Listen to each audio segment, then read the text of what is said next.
Wondering how to have the most tax efficient Christmas? Well, watch on. As a business accountant, my team and I spend all day long helping business owners on their journey. And of course, at the festive time of year, we get a lot of questions around what can we do from a tax perspective, what's allowed. I don't think many people were out there thinking, well, they're writing their Christmas lists. Actually, is this a great time to be tax efficient? But actually, there are a couple of key rules that it's worth reminding people about just to make sure that A, you're not causing yourself a tax problem, because that can happen, particularly if you've got a team of people and you want to do stuff for them, but also having a look at, well, what's the best way of kind of being efficient. So that's what this one is all about. So before we get into it, if you like these type of videos, make sure to click the subscribe button and the bell below so you get notified whenever we release more videos just like this one. So then what can we do? Well, firstly, when the season comes around, and it seems to get earlier and earlier that this happens at the moment when you see people's offices and houses, is put the Christmas decorations out. Now, you might think for a business perspective then, well, are they tax deductible? Can my business pay for those? Is that all right? And I suppose the short answer, in summary, is yes, they can. If you work from home, it's unlikely, based on revenues history, that they're going to allow you a deduction for Christmas decorations. But it's like all these things. I think if you could probably prove that you had a completely separate box and these are only up in the office and there's a real reason for you to particularly have those, then you might be okay. But if you just think about your office, if you've got office space or anything like that, you know, they're an office set of decorations, they're in your office for festive reasons, for customers, clients, whatever, staff, then generally they're going to be a deduction. So Christmas decorations generally are A-okay. Now, while we're talking about teams, let's talk about teams briefly, because I think at this time of year, people are like, what can we do? You know, can I give them bonuses? Can we give them gifts? Like, what's the deal? The first thing to say is if you're going to do anything performance related, or you're going to give them a bonus, then generally it's all going to have to go through the payroll like anything else. You know, it's taxable income, it's going to go through. There's no kind of, yeah, you'll get a tax deduction for it, but they're still taxed on it. It's still costing you probably employers' national insurance, maybe pension contributions, depending on how it's set up. Like all these other things, it's not particularly exciting. It just is what it is. It's just more money. So you can do that. But the other rule to remember is the trivial benefits rule. And we've done other videos and content, podcasts, blogs a lot on this particular rule because it's a brilliant one.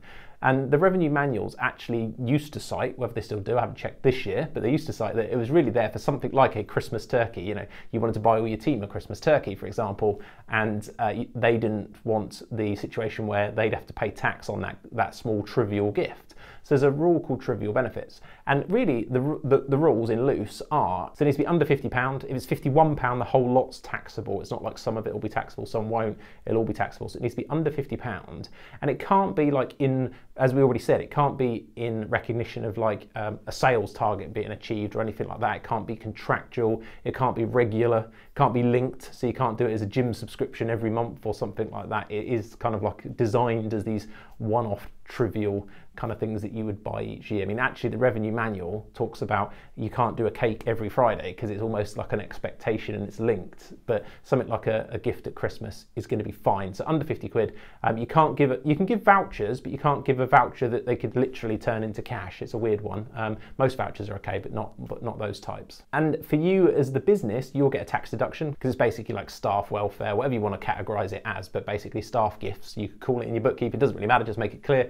And that's generally tax deductible for you. If you're VAT registered, there's a chance you might be able to recover some VAT on it as well, depending on what it is. So it's always a good thing. And actually, this doesn't just apply at Christmas. So check out our other video and other content on this, but there is the trivial benefit rule is a good one to think about all year round.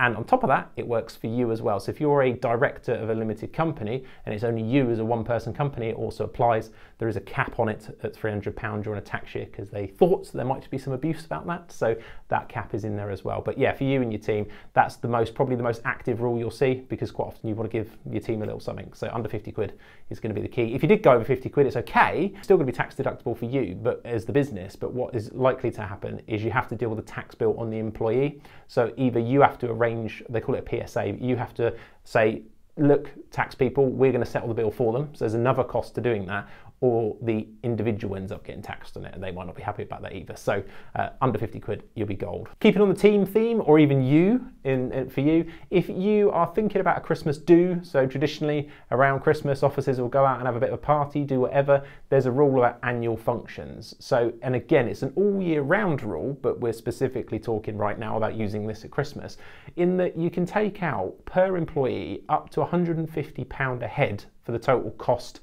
of that event, without them having a tax problem, you still get a tax deduction in the business for entertaining staff. Like, it works out quite well. Same deal with the trivial benefits. Don't do £151 all, it's a problem. So it's £150, but it's all year round. So if you're going to split it into, say, summer barbecue, Christmas dinner, then you're going to have to bear in mind that you'll have to keep a little record to make sure that the costs work out so nobody gets taxed. So that's important, 150 a head. Now, there are a couple of caveats to this. One is that it needs to be open to all, so you can't have like an incredibly great director's party and then a separate party for the team and it all be deductible. Like, it needs to be kind of like a big Christmas party for everybody available. Obviously, not everybody might be able to attend, but that's going to be the rule. So it needs to be open to all.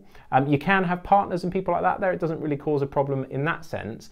But the one thing, if you want to keep it as tax efficient without going into the absolute details of it, you don't want to end up in a space where you'll bring in clients and customers to it, because if it's substantially changed to entertainment that isn't just staff entertainment, then it's not deductible. There's a VAT, ends up not being deductible. Like, there's a lot of things that go wrong if you do that. So if you want to keep it as tax efficient as you can, which is the point of the video, under £150 per head, bear in mind other events during that tax year. Try and keep it to staff plus partners, but keep clients, customers away, and that's probably the best area to be in. And I don't want to talk too much about the VAT aspect of that because it's almost like another video, but there is a good chance around the VAT as well, depending on what's going on. That might be at least in parts reclaimable, but that is kind of a bit of a detailed one to cover in this. So, but bear that in mind. And of course, it still works as a team of one. So if you're a one person owner of a limited company, or there's a couple, you and your other half and you're both directors in the company, you can do that. So whilst you can't really have a director only party and a team party, you can do,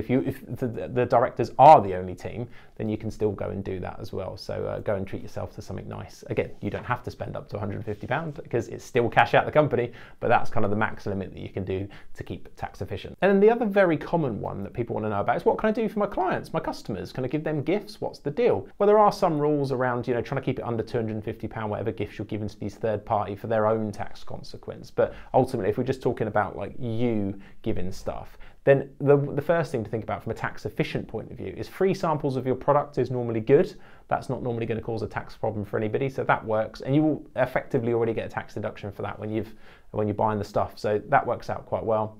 You can send advertising gifts, so as long as it's got a logo on it, it's clearly there to advertise your product, then that can work quite well as well. So we see like festive boxes with logos on it. They might have like an ice scraper in there this time of year, all those kind of promotional merchandise stuff is really quite a good one. But it can't be, if you want the best tax treatment, it can't be things like bottles of wine that have been relabeled, or tobacco, certainly not cash, those kind of things. And again, the £50 thing is quite big here, so under £50 is the best kind of limit for those kind of little gifts. So advertising under 50 quid, nice logo, and not tobacco, wine, cash, and you're good. And they're the main things, but bear in mind there is quite the ability to trip up on this. We see a lot of employers wanting to do, particularly employers wanting to do really cool stuff for their team, and actually when you're like, oh, sorry to be the Scrooge in this scenario, but you could end up causing your team a tax issue, or you a tax issue. I've seen ones where the directors are handing out envelopes of cash they've drawn from the business bank account to go spend in the evening and all this kind of stuff, and like it really gets messy. So try and keep it to an organised do with the limits and